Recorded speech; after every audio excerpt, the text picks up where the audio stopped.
Bonsoir à toutes et à tous. Très heureux de vous retrouver sur ce plateau du dimanche soir avec, comme chaque semaine, mes camarades Diabou Bessane Diouf. Bonsoir Diabou. Bonsoir Aline. Thierno Souleymane Diop-Nian. Bonsoir Thierno. Bonsoir Aline. Tout à l'heure, nous allons recevoir en deuxième partie Monsieur Alpha Youssouf Gueye qui viendra nous présenter son nouvel ouvrage sur le professeur Cheikh Anta Diop et Cheikh Ibrahima Fall, ainsi que Sahad qui viendra nous présenter son nouvel album intitulé Louma. Mais tout de suite, nous allons parler de cette date du 6 février qui restera certainement gravée pour longtemps dans la mémoire collective sénégalaise, date qui restera synonyme de la première Coupe d'Afrique des Nations remportée par les Lions du football.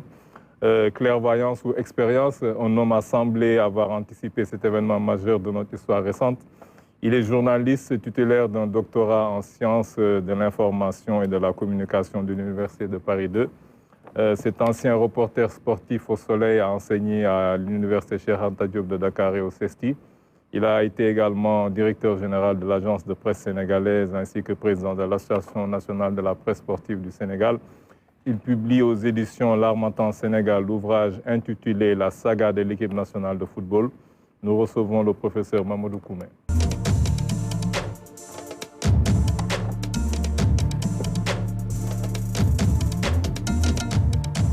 Bonsoir professeur. Bonsoir. Nous sommes très heureux de vous accueillir sur ce plateau. Merci. Comme j'ai dit, tout le monde se pose la question, est-ce que c'est de la clairvoyance ou bien c'est votre expérience qui vous a fait pressentir peut-être qu'il allait se passer quelque chose cette année? Non, je ne suis pas, je ne fais pas dans la prédiction. Alors, moi, mon livre, je l'ai fait parce que simplement, j'ai estimé qu'il y avait beaucoup d'informations sur l'équipe nationale qui n'étaient pas à la disposition d'abord des reporters, ensuite du grand public. Ces informations contenues dans ce livre sont à l'état lacunaire. Elles n'étaient pas rassemblées. Donc pendant 3 ans, je me suis mis à les rassembler. Alors je me suis dit qu'il fallait sortir le livre à la veille de cette CAN. Mais je ne pouvais pas prévoir que le Sénégal, le 6 février, allait gagner le trophée. Je pense qu'il faut rester modeste. Tout à fait. Voilà.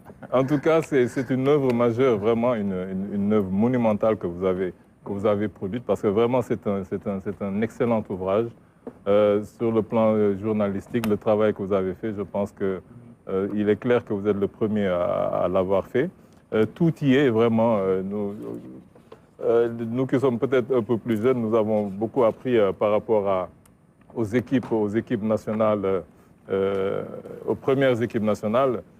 Déjà, moi, je ne savais pas que le premier entraîneur était le fils de Blaise Diagne, Raoul Diagne. Oui, le premier entraîneur de l'équipe nationale est M. Raoul Diagne, qui a été d'abord international français, voilà, qui a joué dans les années 30 en équipe de France, qui est d'ailleurs le premier joueur de couleur, comme il le disait, en France, à avoir joué en équipe de France.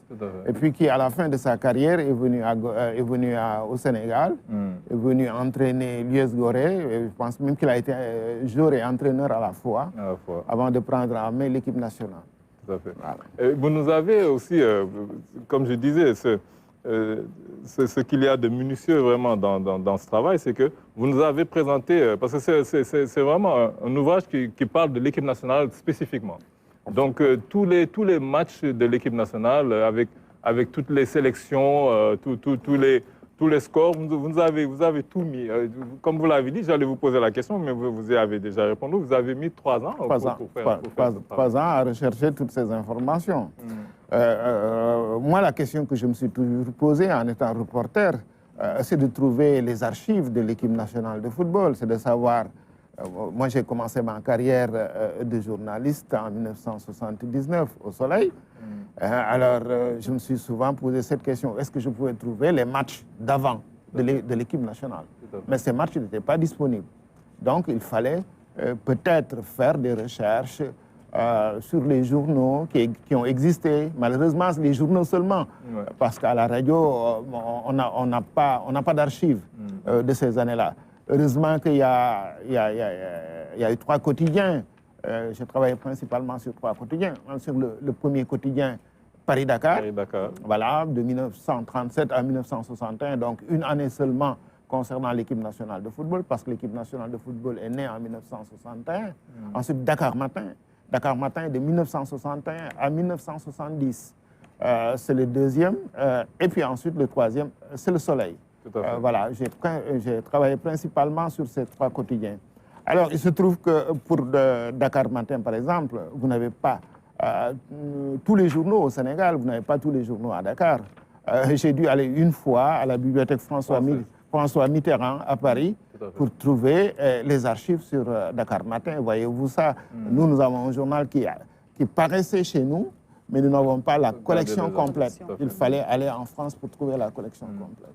Et vous nous avez présenté aussi les joueurs génération par génération, en commençant par les années 60, et toutes ces générations de joueurs, vous les avez classifiés comme ça par génération. Absolument. Je pense que là aussi, c'est utile pour les jeunes générations de connaître les joueurs des années 60. L'équipe nationale a débuté, comme je l'ai dit, en 1961. Le 5 novembre 1961, c'est le premier match de l'équipe nationale. Donc, il y a les principales figures. Ce document ne peut pas être un document exhaustif.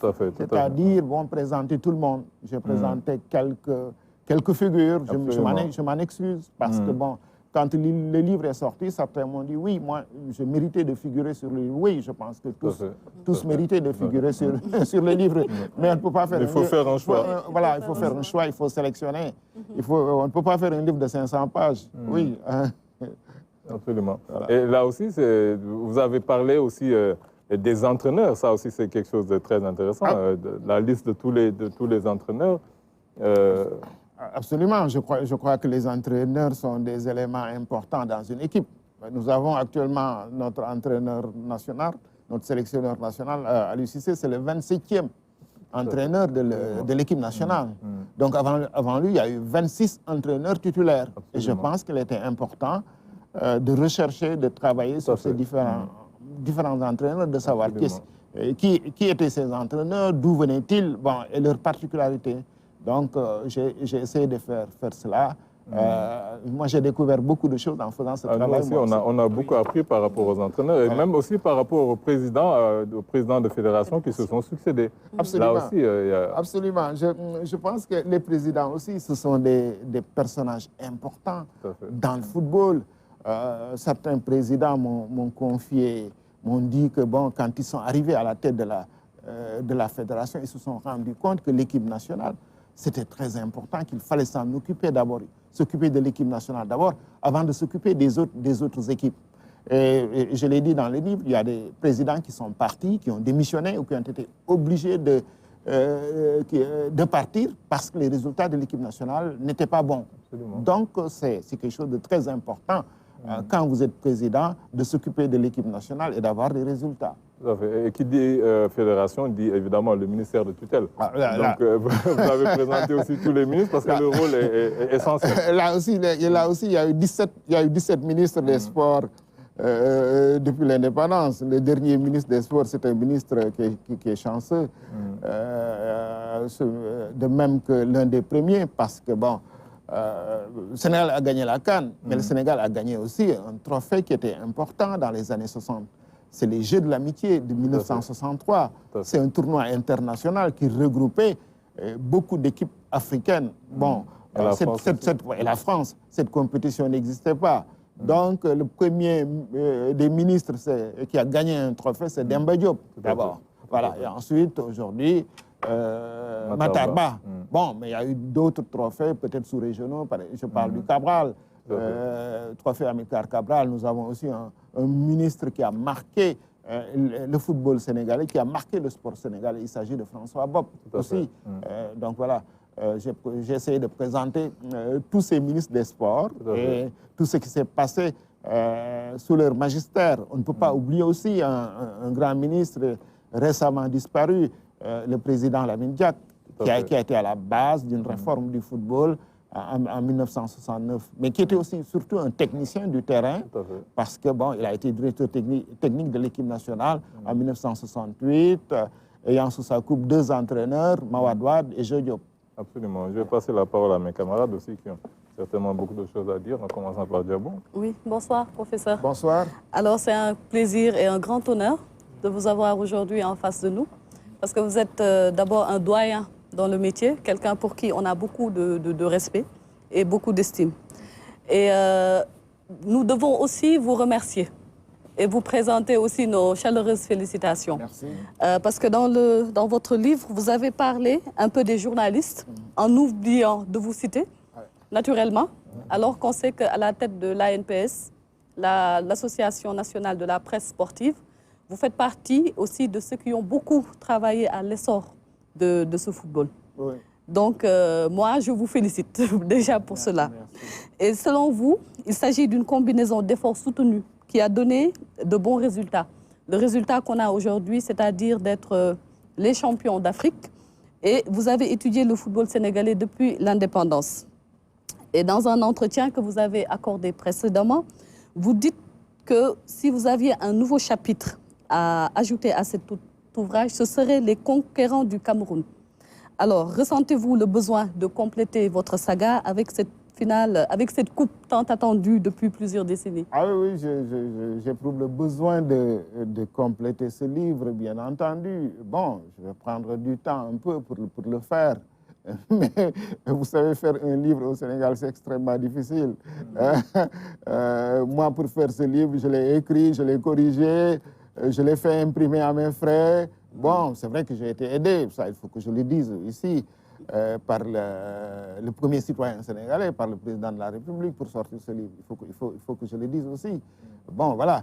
Mais c'est à la fin, c'est à la fin, c'est à la fin. Donc, je pense que ce travail-là mérite d'être complété. Et beaucoup de gens me l'ont dit d'ailleurs, après ce qui s'est passé le 6 février. Est-ce que vous allez compléter cet ouvrage? Oui, j'ai bien entendu envie de le compléter et d'appeler cela les conquérants du Cameroun. Parce que, bon, voilà, ils ont conquis ce fabuleux trophée que plusieurs générations de footballeurs ont cherché. Mais je dis que ces footballeurs qui ont joué en équipe nationale, et tous ceux qui ont milité aujourd'hui pour que le football sénégalais mérite ce trophée. Moi, je les appelle des actionnaires. Ce sont tous des actionnaires, ce sont des militants. Ce sont des militants du football, du sport sénégalais, tous ces gens-là. Et aujourd'hui, bon, ils ont une petite part, si infime soit-elle, dans ce succès des jeunes footballeurs le 6 février dernier à Yaoundé. Alors, vous l'avez dit tantôt, parce que quand on fait ce genre de travail, c'est effectivement des choix qu'on doit opérer. Et vous dites que si vous revisitez l'histoire des Lions sur une période de 35 ans, les 3 meilleurs joueurs, selon vous, ce seraient Jules-François Bocandé, El Hadji Ousseynou Diouf et Sadio Mané. Oui. Pouvez-vous revenir sur... Je ne dirais pas que les 3 meilleurs joueurs, je dirais les 3 stars. Voilà, les 3 stars du football sénégalais de ces 4 dernières décennies. C'est sans doute Jules-François Bocandé, paix à son âme, c'est El Hadji Diouf et c'est aujourd'hui Sadio Mané. Moi, ce n'est pas pour rien que dans la couverture, j'ai mis Sadio Mané. Sadio Mané, c'est l'ambassadeur numéro 1 du football sénégalais aujourd'hui. Si vous imaginez le nombre de personnes qui regardent le championnat anglais chaque semaine et qui voient ce garçon-là, qui est issu du Sénégal, je pense que personne d'autre que lui ne fait plus, en tout cas pour la promotion de notre pays. Alors, c'est maintenant plus que jamais. Ah oui, ah oui. Vous avez une prémonition rouge, là. Maintenant plus que jamais. Ah oui, absolument. Donc, oui, c'est les 3 stars de ces 4 dernières décennies. Mais je me garderai toujours aussi de faire un classement, de dire la première, deuxième, troisième.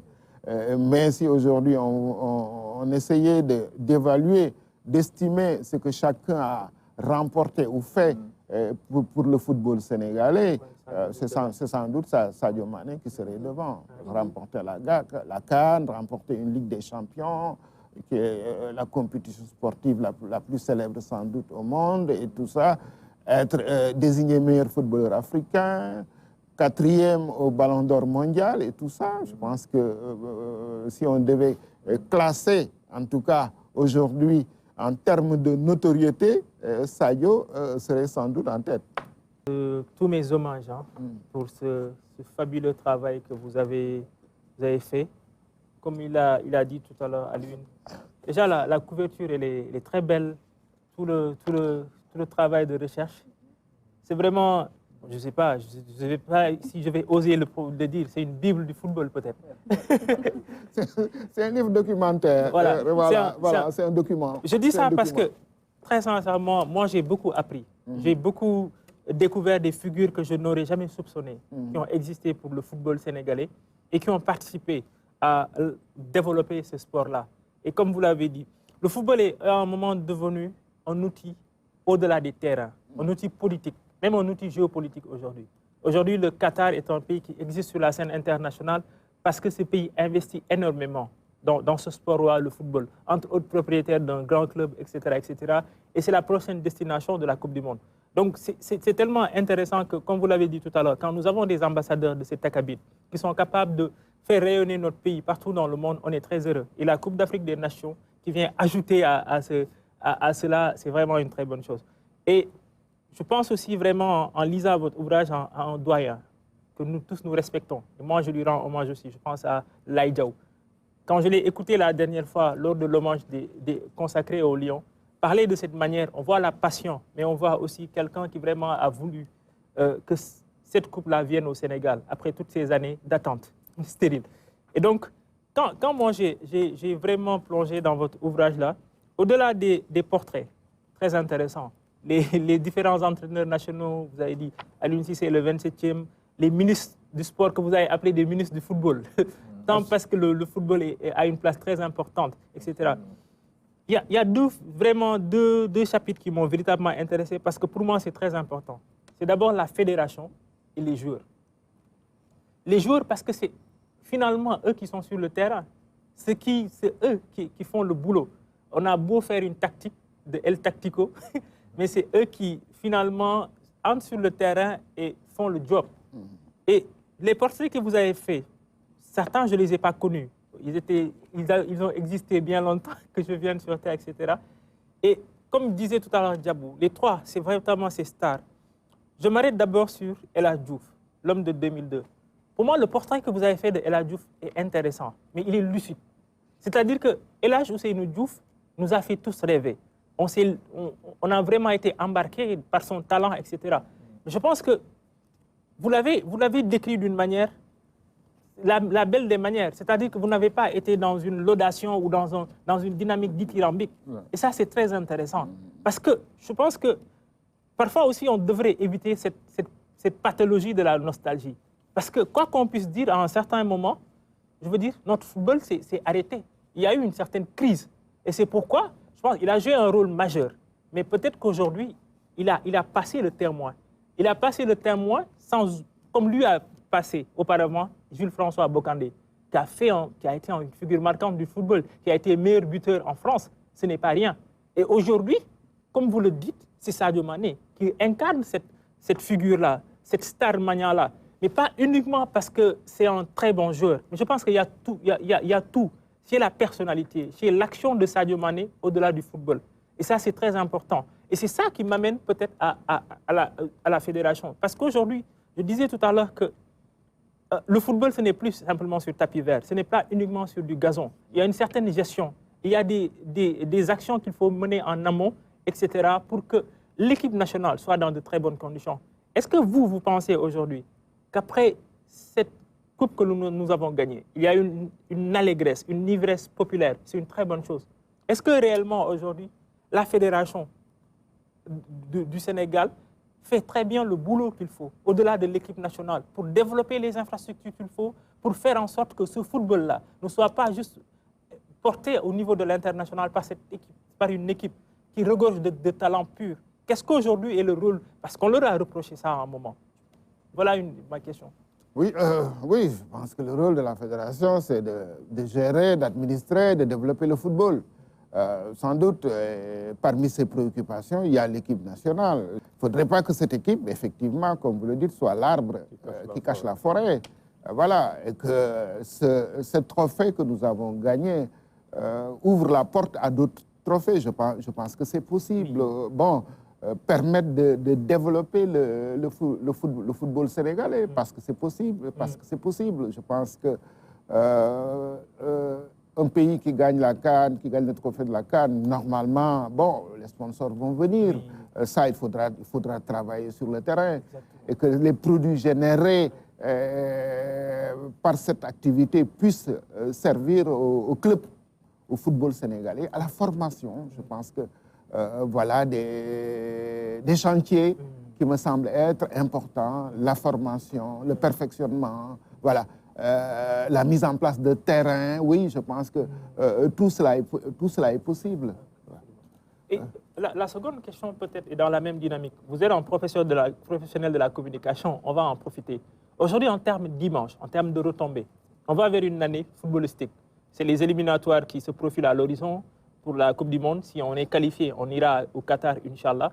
Aujourd'hui, quelle doit être la dynamique de communication de la fédération, du staff, du ministère, pour véritablement, comme vous l'avez dit, qu'on capte cette attention et qu'on la change en retombées économiques? Ah oui, moi je pense que c'est simple. C'est un football qui a gagné, c'est un football qui gagne.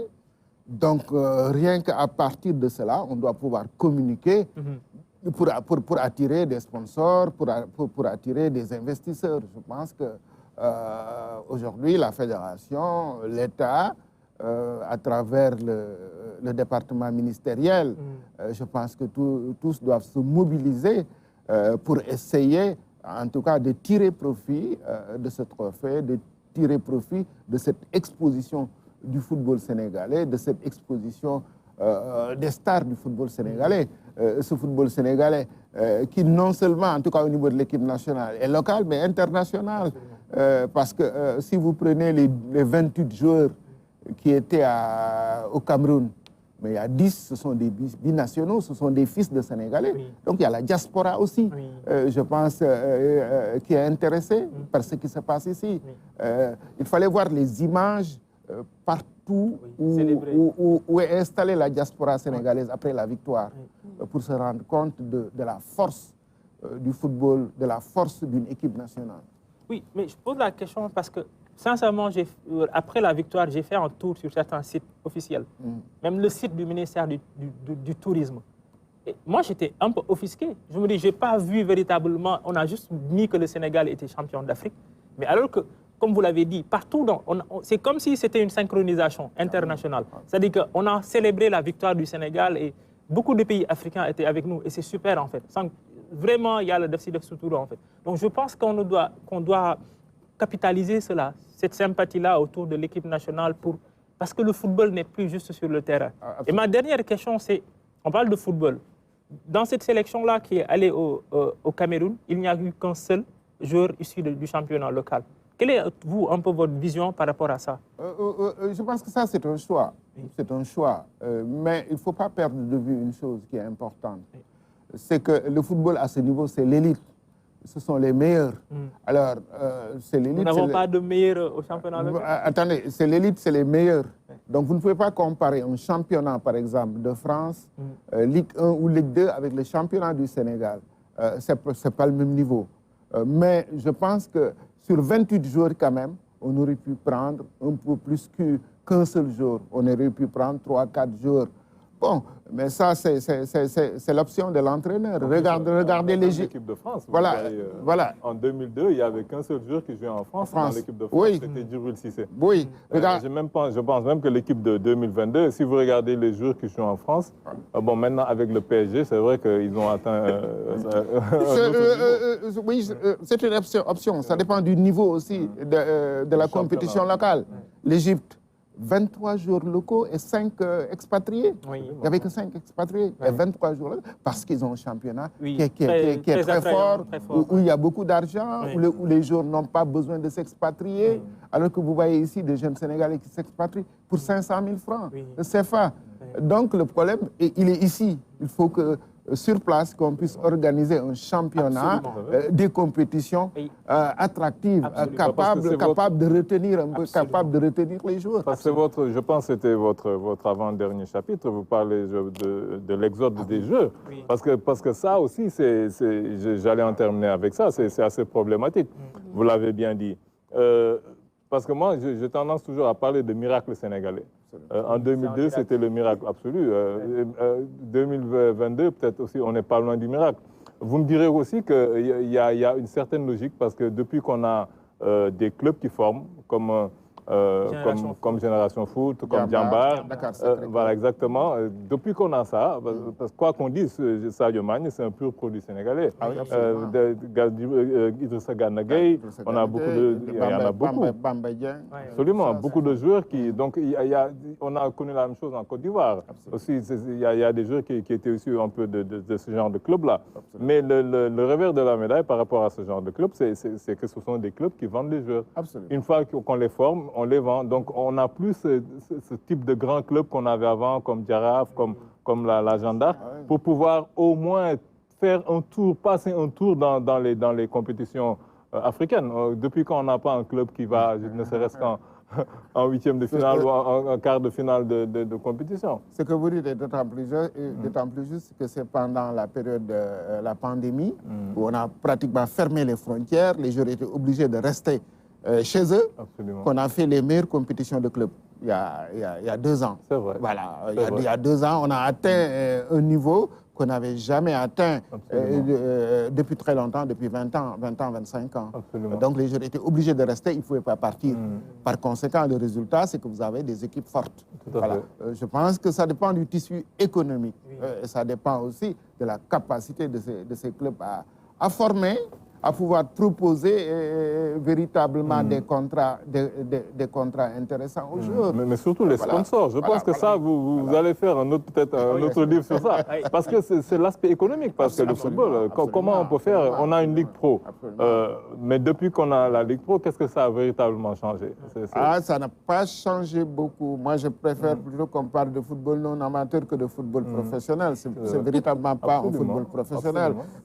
Quand vous avez une idée des salaires qui sont distribués, parce qu'il y a des joueurs qui touchent 100 000 francs. Un joueur qui touche 100 000 francs, vous ne pouvez pas dire que c'est un professionnel. C'est peut-être un non-amateur, mais ce n'est pas un professionnel. Mais il ne faut pas négliger aussi la mondialisation. Aujourd'hui, le football, c'est la mondialisation. Les gens ne restent pas, ils sont obligés de bouger, mais on peut, sur place, véritablement trouver des solutions pour retenir certains. Parce que le football, il y a beaucoup d'appelés, mais il y a peu d'élus. Il y a énormément d'appelés, il y a beaucoup de gens qui prétendent qu'ils peuvent faire partie de l'élite. Mais au fond, bon, tout le monde ne peut pas. Voilà, il y a une sélection qui se fait rapidement. Donc, sur place, nous avons un travail à faire. Et ce trophée, cette visibilité du football sénégalais, à mon avis, doit pouvoir nous aider à faire cela. C'est une petite pique pour le professeur. Avant la CAN, cette édition de la CAN, vous avez refusé de jouer au devin. Mais moi, j'aurais bien aimé savoir quel est votre pronostic pour la mondiale à venir. Pour les 2 matchs. Pour les 2 matchs contre l'Égypte. Oui. Moi, je pense que nous partons à chance égale pour ce match-là. Vous savez, je disais à quelqu'un, ces dernières années, nous avons été très bien servis par les tirages. Parce que ça aussi, c'est important. Il faut avoir beaucoup de chance dans le football. Regardez le tableau dégagé que nous avons eu pendant la CAN. C'est beaucoup de chance. Mais c'est important d'avoir de la chance. Nous avons évité la Côte d'Ivoire, nous avons évité le Nigeria, nous avons évité la Tunisie. Voilà. Ça, c'est les grands du football. C'est les grands du football africain. Voilà, nous sommes tombés, sur les 100 grades, mais sur les 100 grades ambitieux. Mais c'est notre chance. Mais nous avons battu l'équipe qui a battu les grands aussi. Voilà. Mais cette fois-ci, pour le tirage au sort de la Coupe du Monde, nous sommes tombés sur un gros morceau, l'Égypte. L'Égypte qui a 7 titres continentaux, voilà, qui a pays de 120 millions d'habitants, voilà, qui a énormément de potentialité et tout ça. Je pense que nous partons à chance égale. Notre avantage, peut-être si avantage il y a, c'est de jouer le match retour à Dakar. Le match aller va se jouer au Caire. Moi, je pense que cette équipe est arrivée à maturité. C'est une équipe qui a beaucoup d'expérience et qui doit pouvoir gérer cela. Voilà, et véritablement, s'il se qualifie, ce sera un très, très, très, très grand exploit pour le football sénégalais. Le football sénégalais a choisi aussi des raccourcis. Je disais que ça ressemble un peu au football français. Le football français, vous prenez, ils n'ont qu'une Ligue des Champions, c'est Marseille une fois, que 1993. C'est des trajectoires qui sont assez... Similaire. Similaire, voilà. Donc, on peut jouer un grand rôle avec notre équipe nationale parce que nous avons les joueurs. Absolument. Malheureusement, nous ne pouvons pas encore jouer cela avec les clubs. Avec les clubs. Voilà. Moi, la toute dernière chose, c'est peut-être El Tactico, Aliou Cissé. Moi, je suis très heureux pour lui parce qu'on a tué ce mythe du sorcier blanc. C'est au moins un Africain de chez nous, un local qui nous a fait gagner la coupe. Est-ce que vous pensez qu'il n'est pas il est grand temps qu'on donne la chance à ces entraîneurs-là parce que émotionnellement, peut-être plus proche de nos... Ou bien on doit s'installer dans cette mondialisation? Ah non. Moi, je suis tout à fait de votre avis. Nous avons un entraîneur sénégalais qui est là, Jo Diop, qui a cette célèbre formule doomu réew mooy tabax réewam. Et je pense qu'il a un peu raison, qu'il a raison. Nous sommes partisans de cela. Oui, mais un entraîneur, il est critiqué aussi. Hein? Oui. Ça, je pense que... vous savez, il y a deux personnes qui sont très critiquées dans notre pays. C'est le premier, le président de la République. Et ensuite, c'est l'entraîneur de la sélection nationale de football. Vous ne pouvez pas. Si le président est critiqué, pourquoi on ne critique pas l'entraîneur national? Je pense que l'équipe nationale, c'est sous nos équipes, c'est notre équipe à nous tous. Absolument. Donc, il faut jouer les jeux. Voilà. Aujourd'hui, Aliou Cissé avec son équipe, ils ont gagné, mais on les applaudit. Absolument. Mais si les Sénégalais ne sont pas contents aussi, ils ont le droit de dire qu'ils ne sont pas contents. Absolument. Absolument. Très bien. En tout cas, c'est vraiment, je pense, le livre de l'année 2022. Merci. Vous avez eu une prémonition, je ne sais pas, vous dites que vous n'êtes pas clairvoyant, mais en tout cas, vous nous avez vraiment produit un excellent ouvrage, vraiment qu'on conseille à tout le monde. Oui. Je pense qu'il y aura le tome 2 après la Coupe du Monde, parce qu'on souhaite au Lyon non seulement de se qualifier, mais de faire un excellent parcours, d'aller en finale. Moi, je dis même qu'il faut sauter la demi-finale, il faut aller directement en finale. Pourquoi pas? Et je pense qu'on a le potentiel pour ça. On tient une bonne génération de joueurs. Absolument. Vraiment, nous avons été très heureux de vous accueillir sur ce plateau, professeur. C'est moi qui vous remercie. Nous vous souhaitons une bonne continuation. Merci beaucoup. Merci.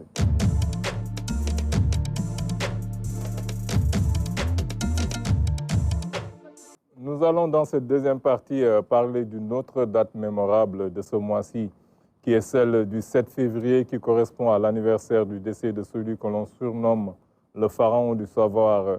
Je veux parler, vous l'avez compris, du professeur Cheikh Anta Diop. Un brillant compatriote a essayé de nous montrer le lien qui existe entre l'action de Cheikh Ibrahima Fall et la pensée de Cheikh Anta Diop. Il est expert comptable et financier diplômé, inscrit à l'Ordre national des experts comptables et comptables agréés du Sénégal. Il est directeur associé d'une firme d'audit et de conseil basée à Dakar et titulaire d'un doctorat en sciences de gestion. Il vient de publier aux éditions Omayal l'ouvrage en 2 tomes intitulé « Confluence, spiritualité et sciences dans l'action de Cheikh Ibrahima Fall et la pensée de Cheikh Anta Diop ». Nous accueillons M. Alpha Youssouf Gueye. Bonsoir, M. Gueye. Bonsoir. Nous allons également recevoir un auteur, compositeur et interprète de grand talent. Il a sorti son premier album en 2015. Il vient nous présenter ce soir le 3e intitulé Louma, avec des influences africaines et cosmopolites qui font de son style une musique qu'il qualifie lui-même de kaléidoscopique. Nous recevons Sahad. Bonsoir, messieurs. Nous allons commencer par vous, monsieur Gueye. Vous nous présentez, je pense que ce soir, on a beaucoup de chance avec les ouvrages parce que vraiment, nous avons aussi, pour cette deuxième partie, vraiment une œuvre monumentale que vous avez produite. Une œuvre en 2 tomes qui s'appelle Confluence, spiritualité et sciences dans l'action de Cheikh Ibrahima Fall et la pensée de Cheikh Anta Diop, qui vraiment est vraiment un ouvrage qu'on conseille à tout le monde, qui vraiment mérite d'être lu et acheté. Parce que on pensait tous savoir de Cheikh Anta Diop, en fait. Parfois, on se dit qu'on connaît tout de Cheikh Anta Diop. On se dit aussi qu'on a eu la chance de recevoir M. Mamadou Korsen Sarr, qui nous avait parlé de Cheikh Ibrahima Fall. Il avait sorti un ouvrage vraiment très, très intéressant sur la vie et l'œuvre de Cheikh Ibrahima Fall. Mais je pense que vous êtes allé un peu plus loin. Je ne sais pas, parce que je lui avais même posé la question à un moment donné, parce que je sentais qu'il ne voulait pas en dire beaucoup trop. Vous, je ne sais pas si vous en avez dit un peu trop sur Cheikh Ibrahima Fall, mais vous nous avez vraiment peint le personnage, surtout sur son côté spirituel, son côté soufi. Et les gens sont un peu discrets, je pense, souvent par rapport à ça. Pour parler de Cheikh Ibrahima Fall, avant de parler de Cheikh Anta Diop, est-ce que c'était un choix par rapport à... Alors, merci à Lune de la question. Cheikh Ibrahima Fall, parler de lui, à mon niveau, ça n'a pas été facile, c'est évident, puisque pour moi, il est le summum du questionnement en spiritualité. Puisque quand vous regardez son œuvre, son action, vous vous rendez compte qu'il y a, on va dire, pour le musulman moyen que je suis, une certaine complexité. Et cette complexité rejoint celle du Coran. Parce que je veux toujours qu'on revienne au Coran, puisque c'est le texte mère qui régit notre rapport au divin en tant que musulman. Donc, analyser son action au regard du Coran n'a pas été simple. Mais ça n'empêche pas de s'y essayer, puisque je dis toujours que le Coran donne une belle place à la sagesse. Quand vous allez dans la sourate 2, verset 269, Dieu dit que la sagesse est un bien immense. Absolument. Et celui à qui il a été donné, il peut vraiment remercier le Seigneur. Et cette sagesse, si vous la mettez en parallèle avec la philosophie, qui a pour principe moteur le questionnement, vous vous rendez compte qu'il y a alors matière à questionner Cheikh Ibra pour voir dans quelle mesure il ferait partie de ces sages. Parce que quand je mets le parallèle sagesse et philosophie, ça nous renvoie à Pythagore. Quand on lui a posé la question de savoir s'il était un sage, il a dit que non. Que lui, il aime la sagesse. Il aime la sagesse. Vers la sagesse. Philosophos. Mais les véritables sages, c'est les grands initiés de la vallée du Nil. Tout à fait. Donc ça fait partie des points sur lesquels on est parti, puisque le questionnement, on ne parle pas encore de Cheikh Anta Diop, mais lui, ce qui l'a motivé, c'est une première question, et une grande question. Qui sommes-nous? D'où venons-nous? Vers où allons-nous? Donc cette somme de questionnements fait que, en matière scientifique, Cheikh Ibra, c'est un sujet extrêmement intéressant. Absolument. Ça, c'est, comme je disais, on pensait tout savoir. Moi, ce que j'ai appris, et c'est une chose que, je veux dire, qu'on pourrait qualifier de banale, parce que c'est quelque chose que tout le monde aurait dû savoir, et que moi, je viens de découvrir. Moi, je pensais tout savoir sur Cheikh Anta Diop. Il était, je veux dire, Cheikh Ibrahima Fall était le beau-père de Cheikh Anta Diop. Ouais. Ça, moi, je n'ai jamais su que Cheikh Ibrahima Fall avait épousé la maman de Cheikh Anta Diop, et qu'il a un peu grandi dans la maison de Cheikh Ibrahima Fall. Je connaissais vraiment la proximité avec Kergoumak, comme on dit, la proximité avec le grand Cheikh Ahmadou Bamba. Mais cette proximité avec Cheikh Ibrahima Fall, ça, je l'ignorais complètement. Oui, c'est vrai que c'est un fait historique qui est très intéressant, puisque je raconte d'ailleurs, dans ce que j'appelle les faits de jeunesse, une histoire, un événement qui a eu lieu entre Cheikh Ibra lui-même et Cheikh Anta Diop. Cheikh Anta tout jeune qui vient lui dire que je vais chez Cheikh Ahmadou Bamba puisqu'il possède plus de ressources. Cheikh Ibra lui répond que tu as intérêt à y aller puisqu'effectivement, il en possède beaucoup plus que tous. Voilà, donc pour dire qu'il y a des instants de vie qui ont existé et que cette filiation est établie, puisque les petits frères de Cheikh Anta, son homme Fall, sont des fils de Cheikh Ibra. Mais au-delà de ce lien filial, on se rend compte que les combats... Ils n'ont pas survécu, malheureusement, c'est peut-être Oui, c'est ça, ils n'ont pas survécu.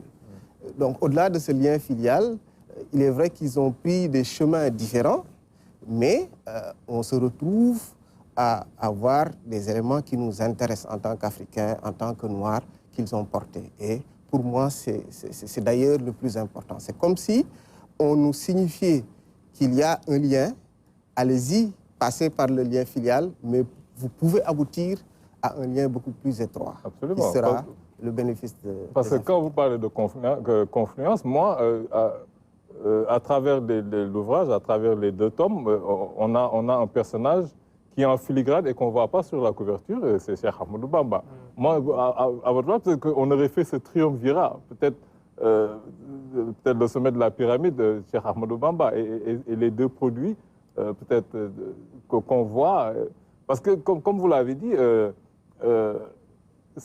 beaucoup de gens peut-être ne savent pas que Cheikh Anta Diop est vraiment, on pourrait l'appeler, un des produits aussi de Cheikh Ahmadou Bamba. Oui. Parce qu'il a été à l'école parmi le quota que le Cheikh avait donné aux colons. C'est lui qui les a préparés. Il a même dit dans un de ses textes que lorsque le Cheikh priait pour eux, il avait sa main sur sa tête pendant toute la prière et pour leur dire, pour leur faire ces bénédictions. Et vous nous avez conté aussi une anecdote que moi je ne connaissais pas. Je ne sais pas si elle est vraiment authentique. Lorsqu'ils allaient au puits et qu'ils ont rencontré le Cheikh, tous les autres enfants ont fui.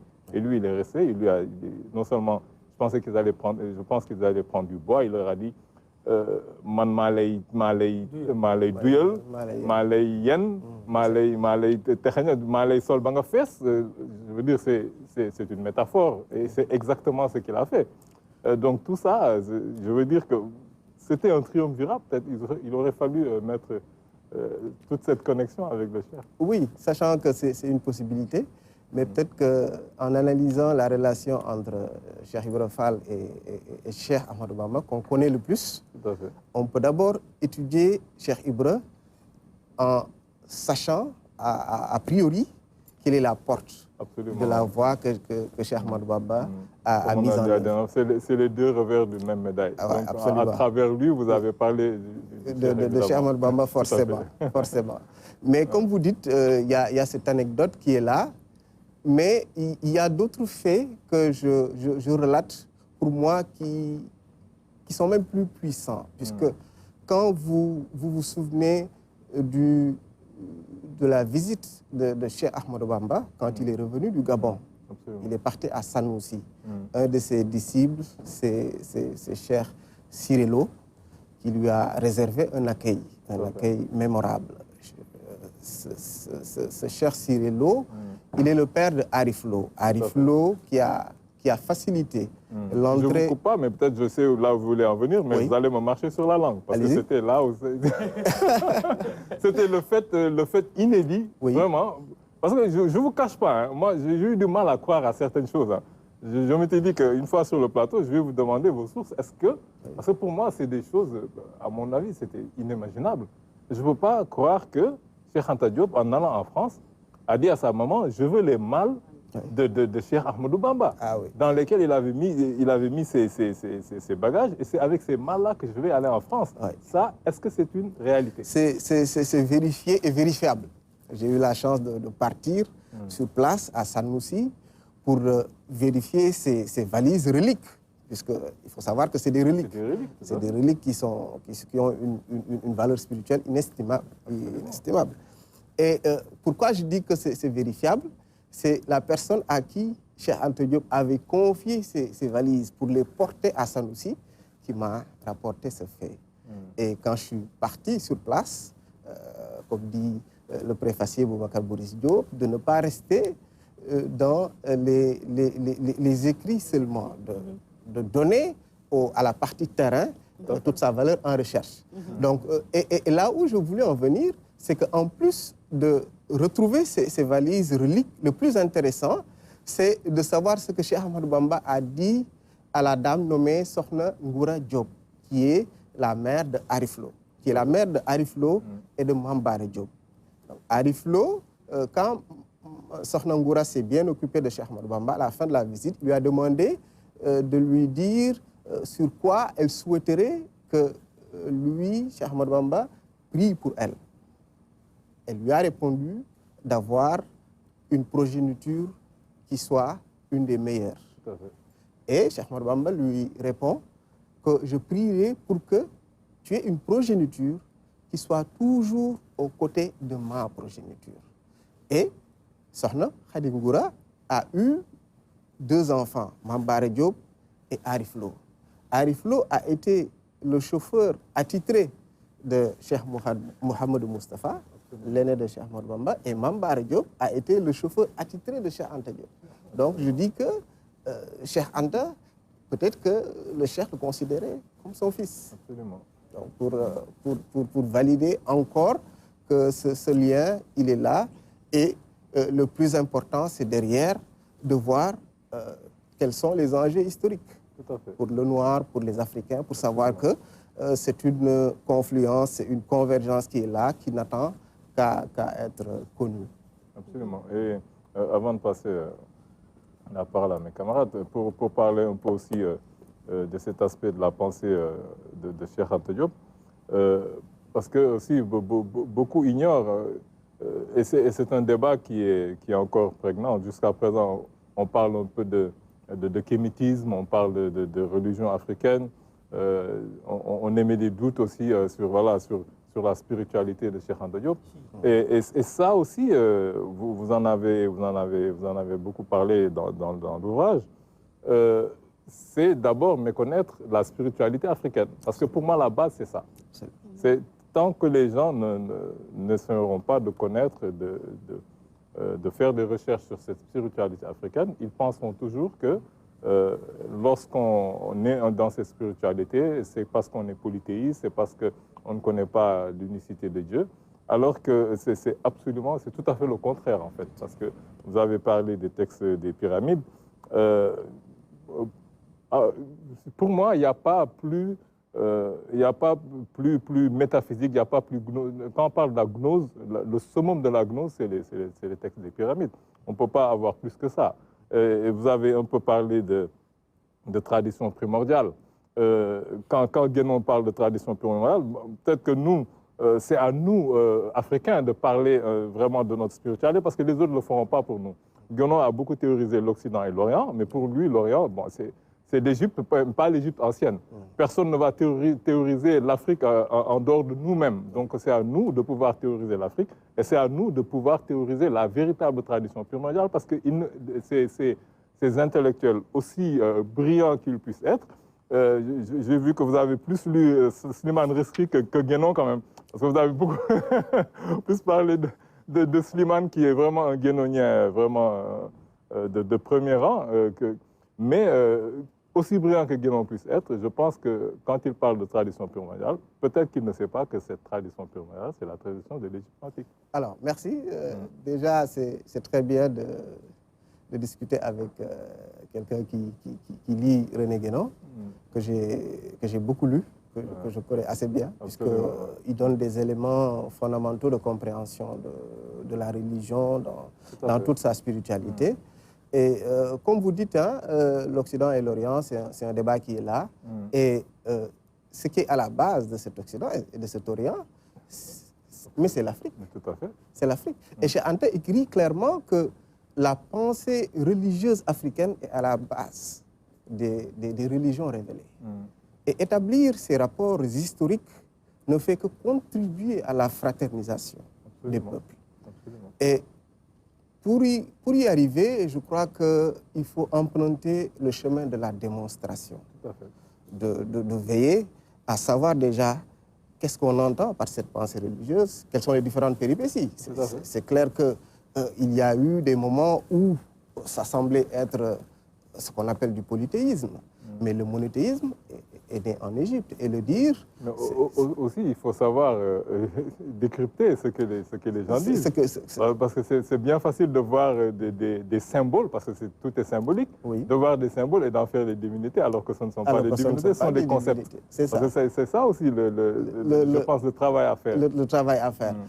Puisque je dis qu'en parlant même des kémites, ce qui est intéressant, c'est d'analyser d'où vient ce mot kémite, qui signifie Kam, fils de Noé, noir. Et dans toute la théologie égyptienne, quand on parle d'Osiris, on dit Kembe. C'est-à-dire c'est Kem, mais en Peul qui est Kembe. Et ce Kembe nous renvoie aux principes théogoniques phares de l'Égypte, qui sont le Ka et le Ba, qui sont les principes qu'on retrouve dans nos religions. Moins dans le christianisme, plus dans le judaïsme, mais de manière écarlate dans le Coran, puisque ces principes constituent la direction de l'islam. Tout à fait. Parce que même pour en revenir à l'homme universel, pas que Guénon, je veux dire tout le soufisme, on a théorisé ce concept d'homme universel, ce concept de Insanul Kamil, parce que la mat, moi, mat. En Wolof, nous, mat, c'est quand vraiment il y a ce principe de complétude. Donc c'est des concepts que vraiment, quand on parle de tradition pure mondiale, on peut même, je pense, parler de langue pure mondiale, parce que beaucoup de gens, les égyptologues, quand ils parlent de médunetière, ils se disent qu'il y a un petit paradoxe, parce que quand on dit médunetière, on parle de la langue, la parole de Dieu. Et on se dit que, mais comment se fait-il que ce sont des écrits et qu'on dise la parole de Dieu? Je le dis parce que vous n'avez pas traduit.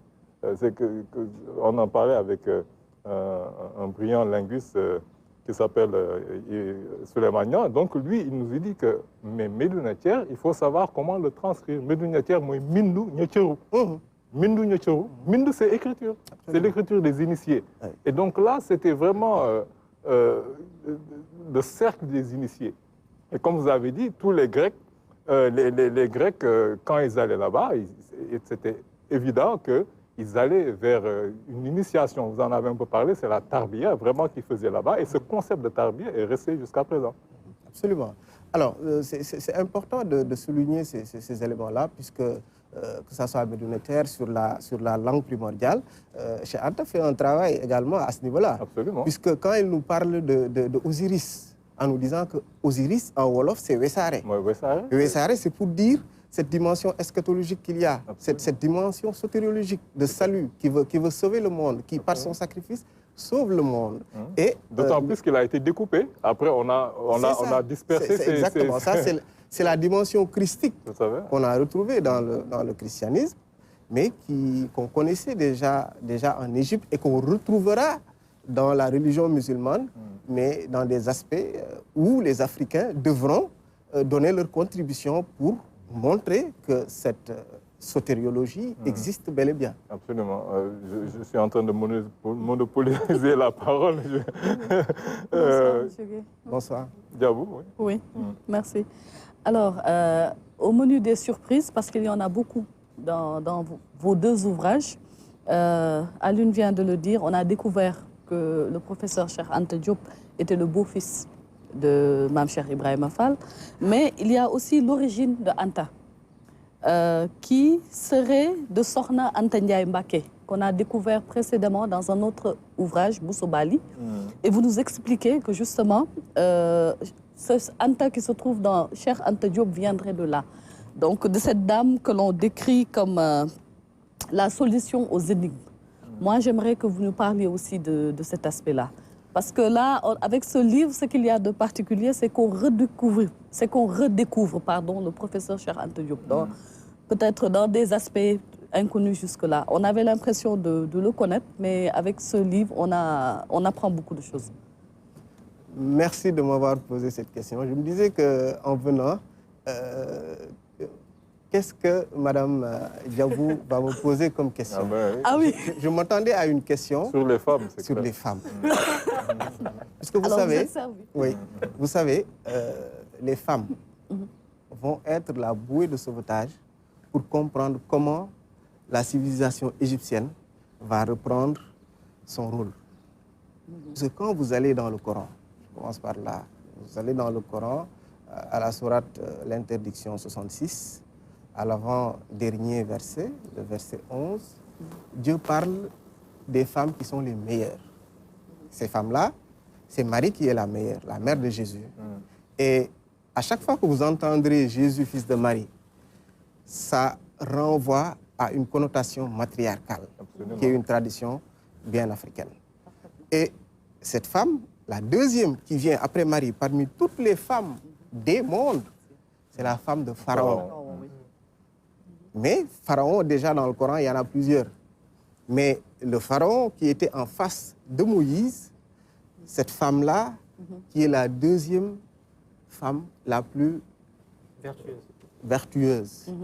Et si vous savez que la civilisation égyptienne a la base d'une tradition matriarcale, vous pouvez vous dire que cette civilisation ne peut pas être bannie, puisque le couloir, la lignée divine passe par la femme. Et ça, quand Cheikh Anta, je le dis dans le livre, quand on dit Cheikh Anta, à chaque fois qu'on prononcera le nom de Cheikh Anta, on prononcera le nom d'une femme digne. On prononcera le nom d'une grande dame. Et Cheikh Anta le pense véritablement, raison pour laquelle, dans les fondements économiques et culturels de l'Afrique, il propose le bicaméralisme pour dire que la femme, autant elle avait une place de choix en Égypte, autant elle doit l'avoir dans nos pays, dans nos nations africaines modernes. Donc, Anta, c'est vraiment la mère de son homonyme, Cheikh Anta Mbacké. Et ça, comme je dis, c'est un des éléments d'identité qui permet de relier le mouridisme au-delà de la confrérie qu'elle est, mais le fait qu'il comporte des éléments qui nous ramènent à notre africanité, à ce que nous avons été et à cette tradition primordiale. Puisque c'est dans ce regroupement que vous retrouverez Cheikh Awa Balla, que vous retrouverez Cheikh Rokhaya Ndiaye, Mor Mati. Donc ça revient au moins aux 5 qui permettent de relier le génie égyptien au génie africain. Il y a l'organisation sociale, il y a la royauté, il y a le totémisme, il y a la circoncision, la cosmogonie, mais plus le matriarcat. Donc, Anta, j'ai vu que vous n'avez pas fait la liaison, vous avez parlé de Thèbes, mais vous êtes juste arrêté à Thèbes, sans dire que Thèbes, c'est Taïba. On retrouve Taïba partout. Thèbes, c'est Taïba Touba. Oui. C'est vraiment, ça coule de source. Oui, sachant que c'est un sujet vaste. C'est pourquoi je ne l'ai pas entamé. Puisque Cheikh Anta, dans son propos qui est extraordinairement élevé, il nous montre comment Touba, qu'on connaît, comment ce concept existait en Égypte. Donc il le dit à travers le temple de Karnak, à travers les écrits de Lepsus, comment cet arbre sacré qui fleurit au centre du paradis, on le retrouve dans la mythologie musulmane. C'est comme ça qu'il le dit, dans la mythologie musulmane africaine sénégalaise, dans la mythologie musulmane sénégalaise. Donc pour faire référence à Touba, pour dire que Touba, Tibet, Taïba, c'est en partant d'une science qu'on appelle l'onomastique, et même la toponymie, que vous connaissez bien, on retrouve facilement ce point-là. Et Touba est tellement important qu'il faut savoir que l'Égypte, on peut même l'appeler la Thébaïte. Elle était d'abord la Thébaïte, quand on avait Thèbes, Abydos et Karnak pour désigner ce pays-là. Donc Thèbes, qui a été la ville sacrée par excellence égyptienne.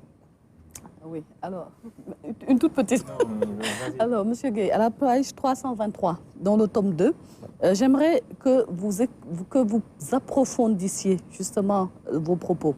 Vous dites, pour que la confluence devienne une convergence, il faut que la science accepte le sacré, comme en Égypte, et que le sacré accepte la science et les savoirs qui doivent lui être inféodés pour qu'il n'y ait ni décalage ni contradiction entre la religion et la vie sur terre promise en héritage aux vertueux. Alors, ça également, c'est une réflexion qui est là, puisque le Coran nous parle des vertueux. Dans la sourate Les Prophètes, les vertueux qui recevront la terre en héritage. Ou bien, quand on part dans la sourate 55, le tout miséricordieux, on nous dit qu'au peuple de djinns et d'hommes, si vous pouvez sortir du domaine des cieux de la terre, faites-le, mais vous ne pourrez le faire qu'avec un pouvoir illimité. Qu'est-ce que nous attendons pour avoir ce lien étroit avec la science? De savoir que notre horizon, c'est de dire que même les enfants de Dara, dans 15-20 ans, devront prétendre au prix Nobel de sciences. Pas seulement de littérature, mais au prix Nobel de sciences. Et pour ça, il faut qu'on comprenne qu'on ne doit pas arriver à cette séparation. Que si on connaît la trajectoire de la science, si on a cette conscience historique de savoir que la géométrie, les mathématiques, l'arithmétique, l'astronomie ont été africaines, la science était une tradition africaine, comme le dit Cheikh Anta, que la rationalité est du côté des Africains. Si on délaisse ce terrain, le résultat est là. Nous avons des jeunes qui aspirent à aller en Espagne, au péril de leur vie. Et ils ne savent pas que jusqu'au XVe siècle, l'Espagne a été colonisée pendant 7 siècles par les Arabes. Il a fallu qu'il y ait cette révolution. Et après par les Africains, par les Allemands. Oui, les Arabes et les Africains. Puisque les Allemands arrivent après. Oui, c'est important de le dire. Il y avait l'Andalousie, après il y avait Cordoue. Oui, c'est important de le dire puisque le troisième point pour lequel Cheikh Anta dit que l'Afrique a eu une contribution à la civilisation universelle, c'est à travers cette colonisation arabe. Les sciences qui ont végété à Byzance, qui sont passées par l'Afrique, et avec les Arabes qui sont allés coloniser l'Espagne. Et au XVe siècle, 1492 plus précisément, Christophe Colomb est parti pour être à la tête de cette conquête qui a donné l'Occident. Et comme je dis toujours en Wolof, donc depuis ce XVe siècle, ils sont à la pointe de la science et une certaine interprétation a conduit les Africains à penser que la science leur est peut-être étrangère, alors que être un homme spirituel de grande dimension, c'est... Quoique, on pourrait débattre sur le mot science. Ça serait un peu trop long. Mais je vais passer la parole à Thierno. Bonsoir. Bonsoir. Alpha, je suis très heureux de vous recevoir dans cette émission-là. En fait, quand je vous écoute parler et quand je lis, je suis vraiment admiratif. Je me dis, il y a de l'espoir, en fait. Parce que vous incarnez un peu ce que Cheikh Anta Diop disait. Accéder à la connaissance directe. À vérité égale, la vérité triomphe. À connaissance égale, la vérité triomphe. Et donc, vous nous invitez aujourd'hui, dans votre ouvrage, à un peu nous démêler de certaines vérités, à un peu transcender certains faits qu'on nous présente et en réalité qui ne sont pas authentiques. Et ça, c'est une très bonne chose. Parce que je vais d'abord commencer, je vais faire l'inverse. Je vais commencer par Cheikh Anta Diop. Au-delà de la présentation de l'homme, de sa naissance, qui est peut-être très intéressante, mais c'est surtout l'homme de science, révolutionnaire, qui nous a invités à replonger dans notre source primordiale, c'est-à-dire l'Égypte, et qui a déterminé, qui a vraiment montré de manière scientifique qu'il y avait un lien entre cette Égypte-là, très lointaine, et ce que l'on vit aujourd'hui. D'ailleurs, c'est cette Égypte lointaine-là qui a pu irradier de sa connaissance, de sa lumière, toute l'Afrique, et qui, grâce à quoi nous sommes la civilisation ou la terre génésique de l'humanité. Et ça, c'est Cheikh Anta qui l'a réussi. C'est Cheikh Anta qui nous a décomplexés. C'est Cheikh Anta qui nous a invités à nous faire comprendre qu'il n'y a pas de ce que Lévi-Strauss, etc., ont repris par ailleurs, il n'y a pas de civilisation au-dessus d'une autre. Tout ce qui se passe, ce sont des civilisations qui, à un moment, ont vraiment incarné une certaine force. C'est que quelqu'un comme un certain, j'ai oublié son nom, parlait de ce murmure-là, de ce murmure des peuples, de cet esprit des nations qui fait que les nations puissent se projeter en avant. Et ça réapparaît véritablement dans votre ouvrage. Tout à l'heure, Alioune parlait de cette anecdote entre Cheikh Anta Diop et Cheikh Ahmadou Bamba devant le puits. Je ne sais pas si c'est avéré ou pas, parce que la source elle est importante, mais ça a aussi témoigné de ce que Cheikh Anta Diop va devenir plus tard. Mais ce qui est intéressant dans ça, et je vous le disais tout à l'heure, c'est que Cheikh Anta Diop est devenu un disciple. Ça l'a accompagné toute sa vie. Mais il était plus adepte de ce que Iqbal appelle la fidélité dans le mouvement. C'est-à-dire que Cheikh Anta Diop regardait la voie mouride, ou cette confrérie-là, comme une entité qui peut apporter beaucoup, pas uniquement au Sénégal ou à l'Afrique, à l'humanité, mais que si on le concevait d'une manière actuelle, avec la science, si la force motrice de la voie mouride devient quelque chose qui peut bouleverser des changements positifs dans tous les domaines, et que c'est ce que je vous disais tout à l'heure, Cheikh Anta et plusieurs autres nous invitent à peut-être dépasser certaines pratiques qui se faisaient ou bien qu'on acceptait dès la naissance de la voie mouride, mais qui plus tard pourront être dépassées. C'est pourquoi j'ai beaucoup aimé une partie de votre ouvrage quand vous disiez qu'à un moment, les mourides étaient des tailleurs, des commerçants, etc. Et je vous disais tout à l'heure qu'aujourd'hui, les mourides sont des scientifiques, sont des ingénieurs, et demain deviendront peut-être vraiment les chantres de ce changement. Parce qu'ils restent fidèles, ils restent vraiment fidèles à cette lumière à tous ceux-là qui les irradient dans leur vie quotidienne, mais en même temps, ils sont des témoins de notre temps. Ils peuvent agir avec ce temps-là. Et ça, c'est intéressant. Et moi, peut-être, c'est l'une des confluences que je retrouve en premièrement. C'est-à-dire que Cheikh Ahmadou Bamba est la source dans laquelle ont puisé Cheikh Anta Diop et Cheikh Ibra Fall. D'abord, l'une a été assignée a eu comme mission le travail, la hidma, l'autre comme science. Et ça, c'est très intéressant. L'autre confluence que j'ai trouvée et qui est très importante, c'est aussi la science. C'est comme il disait tout à l'heure. En Cheikh Ibra Fall, on a retrouvé un homme de science d'une haute dimension spirituelle. Alors qu'on nous a souvent présenté, malheureusement, par le prisme de ce qu'on voit, un Cheikh Ibra Fall qui était en déphasage un peu avec ce qui se passait. Alors que pourtant, il a écrit, c'est un homme de science, il a légué à l'humanité un viatique important. Comment surtout les jeunes, ou en tout cas un citoyen, je veux dire, devraient se comporter. Donc ça, c'est l'autre confiance, c'est-à-dire qu'ils partagent la science. Et la troisième confiance, pour moi, c'est peut-être l'action. Cheikh Anta Diop, à un moment, a été un homme d'action. C'est-à-dire qu'au-delà de ses premières, que vous relatez très bien, ses premières heures de militant politique en France, etc., avec cet incident, il a été révolutionnaire en volant un peu la voiture de son enseignant, etc. C'est-à-dire que Cheikh Anta Diop, très tôt, voulait partir de l'avant. Avec toute cette aventure-là qui l'a conduit à créer un parti politique, à se présenter pour peut-être essayer de matérialiser son projet politique avec l'outil de l'État, etc. Et par ailleurs, on voit un Cheikh Ibra Fall qui a beaucoup utilisé ou usé de la diplomatie.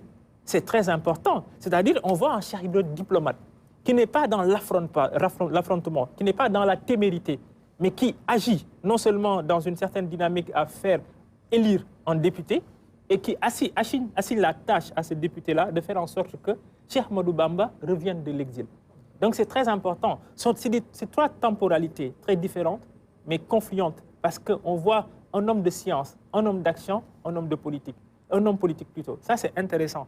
Et la question que j'ai envie de vous poser, c'est aujourd'hui, plus que jamais, la voix mouride, incarnée par Cheikh Ibra, est une voix qui vaut beaucoup de positivité à ce pays-là.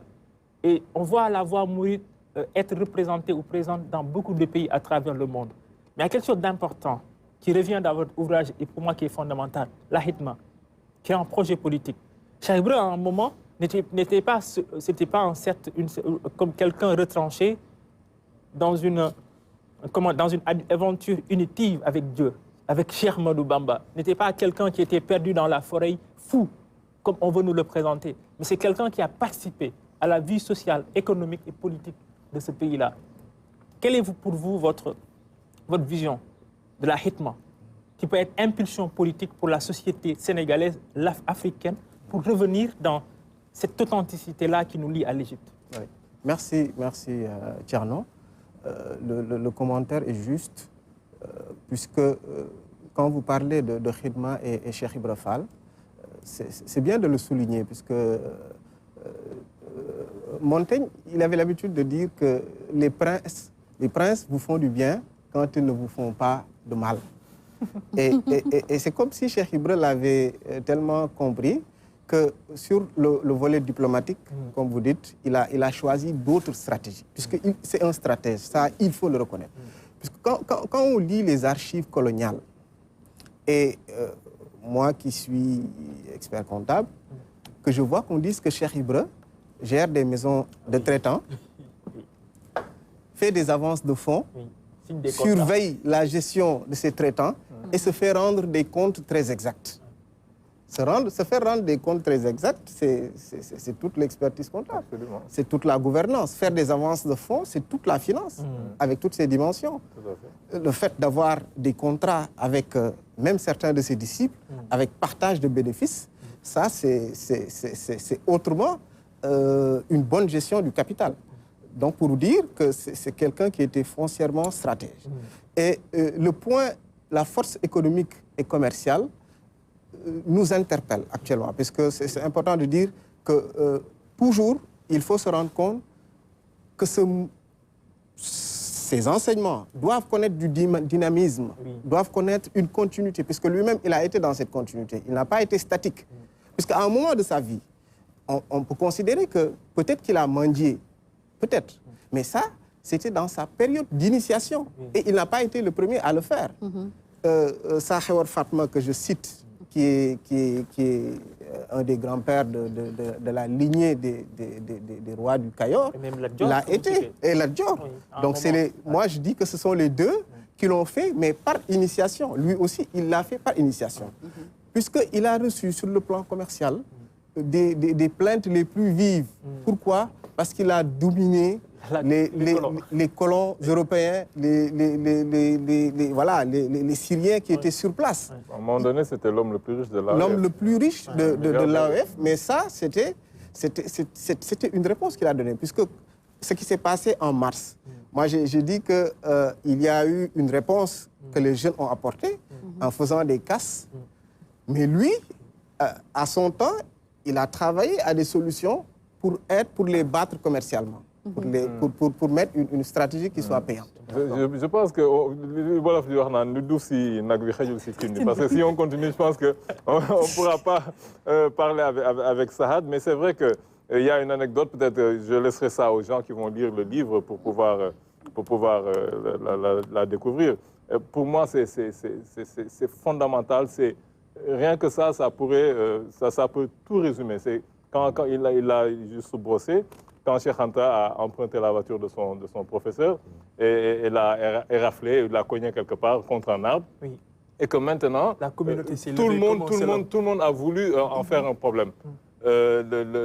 Son parrain lui a simplement dit, si une dent cassée se répare, si c'est une voiture que vous voulez, je peux vous en payer 12. Oui. Et on a donné au professeur une voiture rutulante. Oui. Mais c'est ça cet aspect de pouvoir.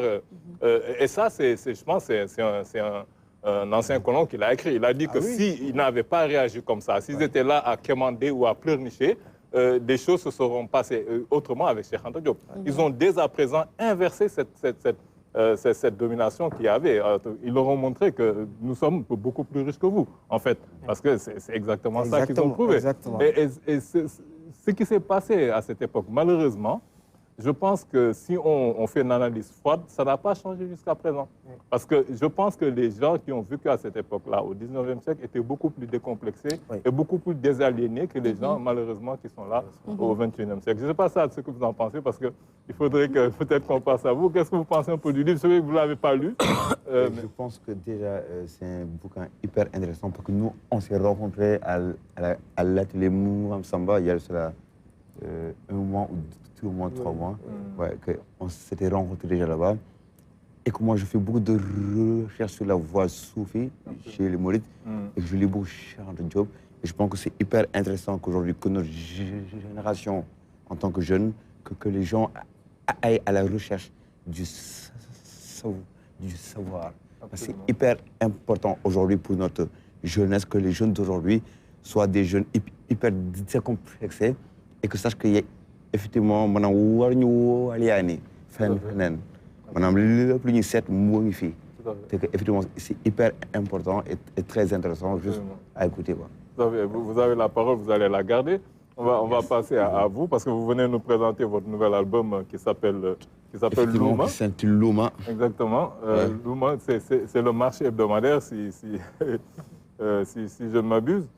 Donc, je pense que c'est votre 3e album. Que vous venez nous présenter. Vous, chaque fois qu'on vous reçoit, on vous pose la première question, toujours, c'est comment vous qualifiez votre musique? Parce que jusqu'à présent, je pense que vous dites que maintenant, c'est une musique un peu kaléidoscopique. Vous avez du mal toujours à peut-être trouver le style qui vous sied. Non, en fait, je pense que je n'ai pas du mal à trouver le style. C'est que juste qu'en général, que les gens, ils aiment nommer les choses. Les gens, ils aiment nommer les choses et les gens, ils aiment mettre des structures, une organisation sur les choses. Alors qu'en réalité, le musicien ou l'artiste, il reçoit plusieurs influences de partout. Et qu'en réalité, on fait une fusion, parce que c'est une fusion en fonction de notre environnement socio-culturel, de ce qu'on voit et de ce qu'on entend. Et que nous, on redéfinit notre manière de faire de la musique. Aujourd'hui, pour parler, par exemple, en général, le compare en Europe ou bien dans les pays à l'international, ils vont dire, ouais, les Africains, ils font de la world music. Alors que le mot world music, c'est voilà, un fourre-tout. C'est qu'on va parler de l'afro, et alors que c'est la musique en Europe, les gens ne vont pas dire que c'est de l'euro. Donc pourquoi on va dire que oui, on fait de l'afro, alors qu'on fait simplement de la musique de fusion, on fait de la musique de recherche, c'est des musiques alternatives, parce qu'on puise de plusieurs styles, de plusieurs manières de le faire, de plusieurs folk, funk, afrobeat, on fait de la soul, mais on essaie de en faire un truc, voilà, une musique hyper riche et une musique infinie.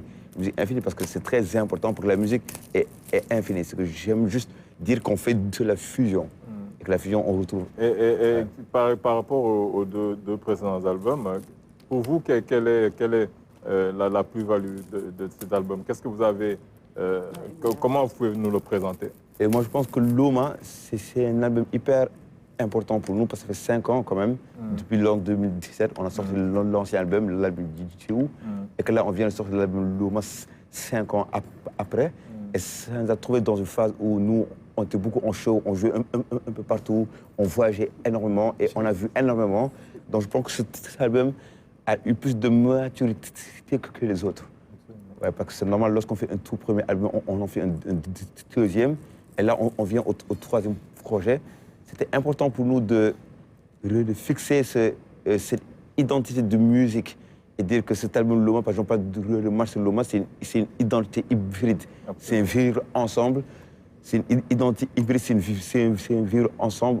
C'est un pont entre les musiques acoustiques hyper simples et aussi les musiques très psychédéliques et très compliquées à jouer.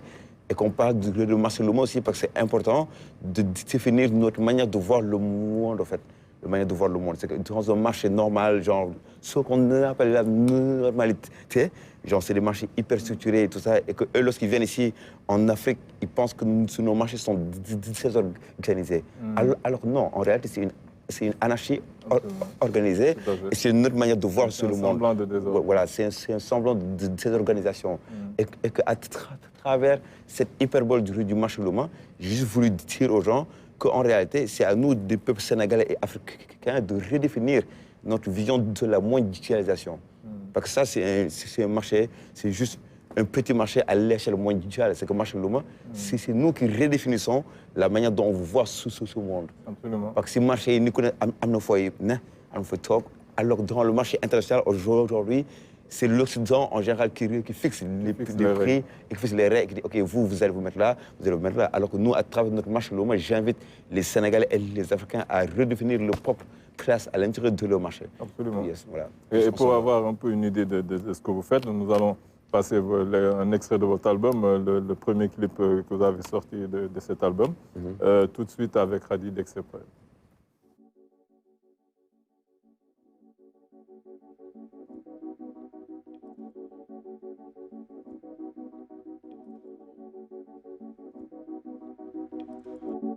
Très joli clip. Un morceau qui n'est pas sans nous rappeler un peu des sonorités de Khalam 2. Surtout avec la trombone en coulisses. Diabou? Oui. Bonsoir, Sad. Bonsoir. Alors, Sad, vous vous définissez un peu comme un taxi brousse qui parcourt le monde. Yes. Et votre dernier album, Loma, je pense, est-ce votre manière à vous de dénoncer les dérives de la société capitaliste? Yes, effectivement. Effectivement que c'est ma manière parce que nous, on est des chanteurs et des artistes et que Like Fela disait, music is a weapon. En fait, nous, notre arme, c'est juste la musique. C'est ce qu'on veut faire. Donc en fait, je pense qu'aujourd'hui, en l'an 2022, dans ce 21e siècle, on est en train de voir plusieurs dérives du monde capitaliste aujourd'hui dans nos vies et leurs influences. Par exemple, à l'intérieur de cet album, il y a plusieurs chansons qui reviennent sur ces questions, sur l'identité, aujourd'hui qui est une identité hybride du Sénégalais ou de l'Afrique en général.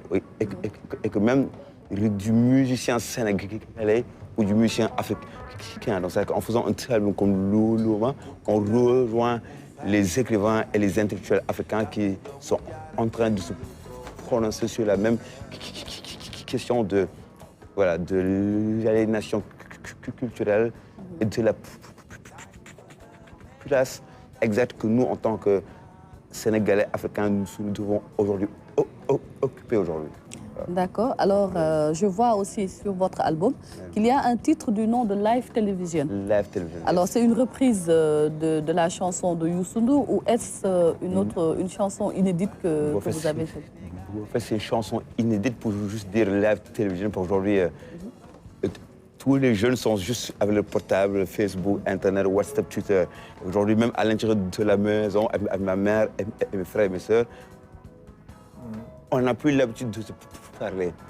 On est tous en train de regarder notre iPhone, bien, on est ensemble, notre téléphone. En étant séparés. Yes, voilà, c'est qu'on est ensemble, on est séparés, et qu'il y a plusieurs valeurs qui existaient avant, qu'elles n'existent plus aujourd'hui. Parce qu'avant, il n'y avait pas les portables, nous, on pouvait être dans la rue et jouer avec nos propres outils, faire des jeux et se parler et se rencontrer en réalité. C'est qu'aujourd'hui, la nouvelle génération, elle passe tout son temps sur les réseaux sociaux à juste parler de la vie des autres. Et que am na yenn valeurs yu amul fii comme et sutura léegi amatul.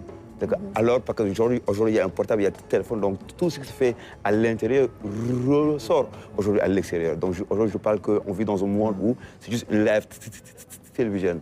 Chaque jour, même si on finit là, tac, c'est la première chose qu'on fait, on prend notre portable, voir qui nous a appelé, s'il y a une actu, qu'est-ce qui se passe. Aujourd'hui, voilà. On fait des selfies, on poste comme mon jeune là à qui je vais passer la parole, Thierno. Avec plaisir. Hein. Il faut faire de la communication. C'est une très bonne chose. Bonjour Saad. Bonjour. Moi, je félicite Saad parce que je pense que c'est un artiste très talentueux. Et moi, c'est une très bonne chose même que vous ne vous définissiez pas comme tel musicien, que vous n'entraîniez pas dans une catégorie de musique. Pour moi, c'est ça aussi le talent. La musique, c'est de l'art. C'est quelque chose qui sort du cœur et c'est une très bonne chose de visiter ou de fréquenter plusieurs genres musicaux. Je pense que c'est une très bonne chose. Mais j'ai aussi envie de dire qu'il y a une certaine confluence entre vous deux. Lui, il est en train de porter la parole de ce continent, ou bien en tout cas de révéler certaines spiritualités par l'écriture. Et vous, par votre musique, vous défendez aussi cela. Vous nous invitez à avoir un regard différent, de regarder le monde sous le prisme africain. Ça, c'est une très bonne chose. Mais ensuite, quand je viens carrément à vous, il y a aussi beaucoup de confiance dans votre musique. On sent beaucoup d'inspiration, ou en tout cas beaucoup d'influence qui viennent comme une certaine abbaye qui est en train de... Et ça, c'est une très bonne chose. Alors, ma question est de savoir, mais, en fait, at the end of the day, qu'est-ce qui vous inspire? Est-ce que c'est la spiritualité qu'on a entendue dans le clip, ou c'est peut-être cette révolution, en tout cas le fait que vous êtes en train de dire que ça ne doit pas se passer comme ça, que la mondialisation que nous vivons aujourd'hui n'est pas la meilleure. C'est pourquoi on oppose à cette mondialisation notre Luma, notre Sandaga. Sandaga dans le sens plus profond. Je pense que vous me comprenez. En fait, effectivement, je pense que la spiritualité et la temporalité et la géopolitique, everything, en fait, en réalité, les gens ont l'habitude de faire des séparations dans un monde temporel, un monde spirituel, alors qu'en réalité, le tout forme une seule unité. En réalité, le tout forme une seule unité. Après, ça dépend des gens sous quel angle ils vont le regarder ou sous quel angle ils vont l'entendre en réalité. Mais je pense que sous nos influences, on vit dans ce monde, dans ce qu'on peut juste parler des choses qui nous entourent. On peut juste ressentir des choses qui nous entourent et on peut juste recevoir des influences en fonction de ceux qui nous entourent. Et je pense que c'est très important de parler de ceux qui nous entourent. Et moi, en étant un Sénégalais, un jeune musicien, artiste, parce que l'artiste, c'est un spirituel. L'artiste, c'est un spirituel, c'est un activiste et c'est un chercheur. En réalité, les gens ont l'habitude de prendre les intellectuels africains ou bien les écrivains. Par exemple, ici au Sénégal, tu vois certains musiciens, par exemple, moi, pour nous, lorsqu'on sort un album, c'est 5 années de recherche. C'est pas juste on a une sensation, on fait la guitare, on joue. Non, c'est que ce qu'on joue, ce qu'on chante, on va vraiment aller faire des recherches sur ces questions, ces thèmes, et aller en profondeur pour en faire ressortir quelque chose. Donc, c'est juste pour faire avancer nos pensées et nos idéologies, et aussi pour rappeler au monde entier que, yes, on a une voix et que l'Afrique a énormément de choses à proposer, a vraiment énormément de choses à proposer, et que nous ne sommes pas jusqu'à présent sous le vif des projecteurs en réalité. On va tout le temps parler de certains intellectuels ou certains artistes qui viennent d'ailleurs, alors que ce qu'on propose en réalité, il y a énormément de choses qui se fait dans ce pays, énormément de choses qui se fait dans le pays et qui n'est pas en réalité sous les projecteurs. Donc nous, c'est important en faisant une musique comme ça, qu'on essaie de toucher un peu tout juste pour montrer, voilà, c'est le marché lourd que les gens, ils entendent bien, les gens, ils regardent, mais en ne sachant pas exactement qu'est-ce qui se passe dans un marché lourd. Il y a énormément de choses qui se passent. Par rapport à votre agenda pour cette année 2022, qu'est-ce que vous avez devant vous? Est-ce que vous avez des dates, des endroits où vous pouvez vous produire? Parce que peut-être que beaucoup de gens veulent vous voir en live, parce qu'en live aussi, c'est autre chose. Ouais, en live, c'est autre chose. Là, on vient de faire nos shows le samedi passé à l'Institut français, à la sortie de Loma. On vient de proposer un spectacle où il y avait la musique et énormément de choses, une mise en scène pour le spectacle Loma. Et que là, on prépare la sortie internationale de notre album au mois de mars. On prépare la sortie internationale de l'album au mois de mars. Et après mai, juin, juillet, on sera en tournée internationale. Mais en attendant, on est au Sénégal et on va sans doute jouer aux alentours, dans tous les restos, bars, voilà, de Dakar. Vous allez nous jouer aussi en terminant l'émission, mais peut-être vous allez me permettre de vous remercier, Alpha Youssoupha Gueye. Peut-être un mot par rapport à ce que fait Sahad? Oui, c'est bien, puisque la musique, on pourrait en parler du point de vue islamique, du point de vue de l'Égypte et même de l'œuvre de Cheikh Anta Diop. Puisque Cheikh en parle en disant que chanter, c'est Hess. Et ce Hess, c'est ce qui a donné Chassid. C'est les chants, donc en musique sacrée. Et en islam, quand on retrouvera l'islam intégral, on mettra ensemble les sciences religieuses en termes de grammaire, rhétorique, logique. Et ce qu'on a négligé, c'est la géométrie, c'est l'arithmétique, c'est l'astronomie et la musique. Absolument. La musique sacrée. Donc pour dire que... Et un autre plan, pour mon ami Tcherno, c'est Rumi. Puisque quand on parle de Iqbal, on parle forcément de Rumi et de Hallaj. Et Rumi, en islam, une de ses contributions, c'est d'amener cette musique sacrée. Et David Tourner. Oui. En tout cas, nous avons été très heureux de vous accueillir sur ce plateau. Je rappelle que votre ouvrage s'appelle Confluence, spiritualité et science dans l'action de Cheikh Ibrahim Fall et la pensée de Cheikh Anta Diop. Un ouvrage en 2 tomes vraiment qu'on conseille à tout le monde. C'est un ouvrage monumental. Remercier Sahad vraiment avec son album Luma, qui est aussi un album vraiment à écouter, un style de musique agréable. Remercier mes collaborateurs, Diabou Bessad Diouf, Thierno Souleymane Diop. Remercier tous les techniciens de la RTS et tous les téléspectateurs qui nous regardent tous les dimanches. À dimanche prochain, Inch'Allah.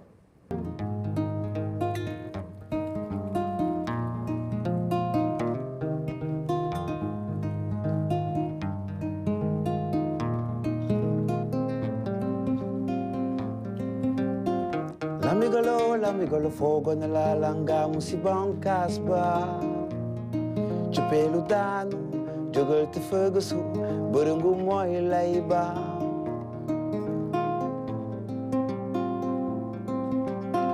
Lamigolo fogo nella langa musibang kasba Chupelu danu jogal te fagasu burungu moy layba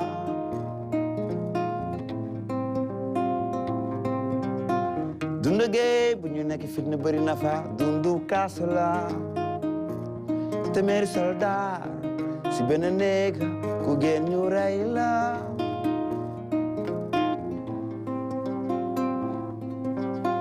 doomi golo ñaawuloo dafa niroog bàyyi ja soo càmbaree ba si biir alaalu waayam la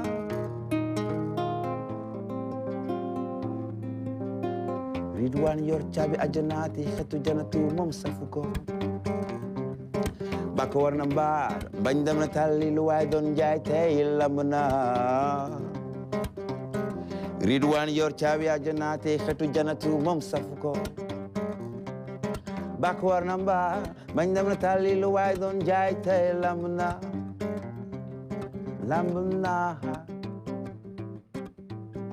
Lamigolo fogo nella langa musibang kasba ci peelu daanu jógal te fëgësu bërëngu mooy lay ba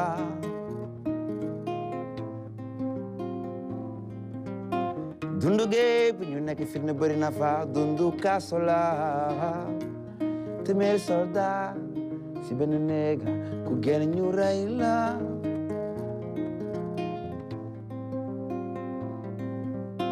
doomi galo ñaawuloo dafa niroog bàyyi ja soo càmbaree bu si biir alaalu waayam la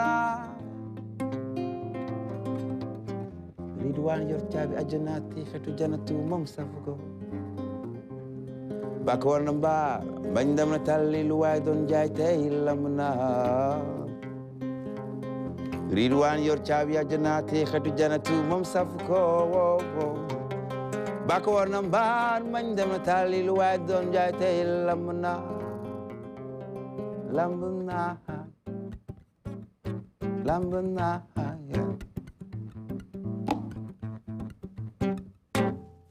L'ambégolo,